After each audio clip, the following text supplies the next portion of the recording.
Halo, selamat datang. Balik lagi bareng gue seperti biasa, Adam Harits. Jadi cerita soal ditemukannya salah satu varian jade, yaitu nephrite di Aceh, tepatnya di Kabupaten Nagan Raya itu sudah kita dengar cukup lama ya, dari zaman batu booming. Tetapi cerita ini kembali hangat ketika belum lama ini mulai beredar foto, video tentang ditemukannya fenomena ketoyensi atau ketsai yang diklaim atau disinyalir berasal dari jenis giok Aceh atau nephrite ini. Pertanyaannya, apakah benar bahwa efek ketoyensi yang ditemukan pada batu nephrite ini tuh bisa disebut sebagai ketsai nephrite, atau jangan-jangan ada istilah lain yang sebetulnya lebih tepat?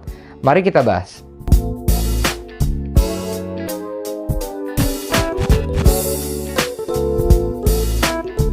Jadi ceritanya beberapa bulan lalu gue itu ditelepon sama kawan gue namanya Faisal. Ya, beliau ini merupakan pemain batu dan salah satu pegiat batu yang bergaul di penambangan tradisional seperti di giok Aceh atau nephrite. Ya, beliau nelfon gue nanya, "Dam, ini tuh kalau ketsai seperti ini tuh apa disebutnya?" gitu kan. Lalu gue lihat, oke. Akhirnya gue berdiskusi menjelaskan soal fenomena ketsai yang beliau tanyakan ya. Fast forward, ya belum lama ini gue mulai lihat banyak video ketoyensi yang diklaim dari giok Aceh ini berseliweran di Facebook, Instagram, dan lain sebagainya. Akhirnya gue kontak lagi si Faisal ini. "Sal, bisa nggak lu kirimin gue sampel? Karena gue penasaran nih untuk meneliti." Kenapa gue penasaran? Karena begini, pada dasarnya nephrite ini dapat terdiri dari serat tremolite dan actinolite. Nah, ketika nephrite ini memiliki kandungan tremolite dan actinolite-nya, biasanya dapat terlihat serat-serat yang ketika di senter lampu, serat ini itu terlihat seperti sheen atau ketoyensi. Akhirnya kan gue dikirimin barang itu kan, gue lihat memang betul di bahan giok Aceh yang dikirimkan ke gue ini ada seperti sheen-nya seperti itu ya. Tapi gue udah curiga nih, gue udah feeling bahwa ini kalau di cutting, dipoles, kayaknya ketoyensinya tidak akan sempurna halus seperti video-video yang berseliweran. Entah karena bahan yang dikirimkan ke gue memang kualitasnya agak kurang atau bagaimana, gue nggak tahu ya. Cuman itu feeling gue. Akhirnya terbukti lah ketika selesai diproses poles, seratnya ini itu cenderung besar-besar dan tidak bisa lurus. Nah, ini tuh menjawab beberapa penemuan yang gue temukan dari jurnal-jurnal yang ada, bahwa begini, ketika actinolite atau tremolite yang terdapat pada nephrite ini tidak menjadi komponen utama, maka akan jadi seperti itu. Ini menjawab hal-hal yang telah gue baca-baca tentang case seperti ini. Jadi,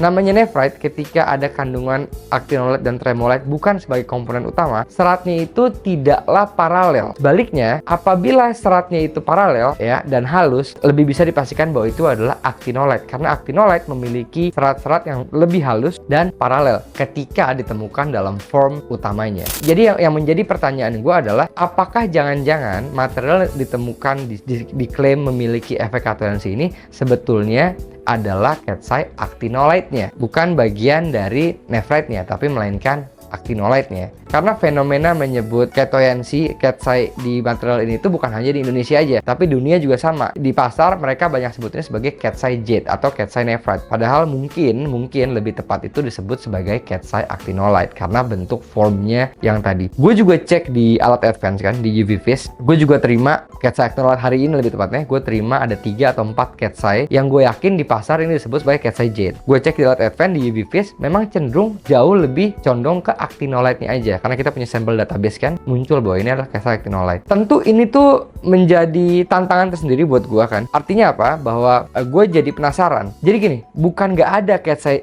nephrite, ada, tapi formnya lebih langka dan bentuk ketoyensinya tidak akan se-sharp dari ketsai actinolite itu sendiri. Nah, ini menjadi tantangan baik lagi ya, bahwa gue ini penasaran, apa iya jangan-jangan giok yang di Aceh nephrite itu memang sebagian itu banyak kandungan actinolite-nya sehingga bisa memiliki efek ketoyensi. Nah, kalau case seperti ini, maka lebih tepatnya disebut apa? Apakah tetap disebut nephrite atau sebetulnya yang tepat adalah ketsai actinolite? Nah, ini masih perlu penelitian lebih lanjut ya. Jadi gue juga bertekad untuk mengumpulkan sampel supaya gue bisa bawa mungkin entah itu ke GIA atau ke GIT dan berdiskusi lebih panjang dengan beberapa ahli yang ada di sana. Karena apabila ternyata ini dapat dikategorikan sebagai nephrite, tentu suatu kebanggaan juga buat Indonesia. Tapi kalau ternyata disebut sebagai actinolite, nggak masalah juga kan. Tapi ada satu lagi nih kekhawatiran gue juga nih. Salah satunya adalah gue khawatir bahwa cerita tentang ketoyensi yang ditemukan pada giok Aceh ini ditunggangi. Dalam arti, gue khawatir ya, ini hanya kekhawatiran gue, mudah-mudahan tidak terbukti ya. Gue khawatir bahwa ini ada bahan dari luar, bahan actinolite yang diperjualbelikan dengan iming-iming ini giok Aceh atau ini asal Aceh, padahal bukan. Mudah-mudahan nggak ya, mudah-mudahan betul ini ditemukan memang di Aceh yang memiliki fenomena ketsai ini. Kurang lebih itu video singkat dan padat dari gue ini. Mudah-mudahan bahasanya bisa dipahami kita bersama. So, thank you so much for watching. Buat teman-teman yang mau menawarkan gue Cat's Giok Aceh, ya bisa juga reach gue di bawah, ya kan. Gue berminat untuk beli sampel ini untuk penelitian lebih lanjut. Thank you so much for watching. Sampai jumpa di video berikutnya. Bye-bye.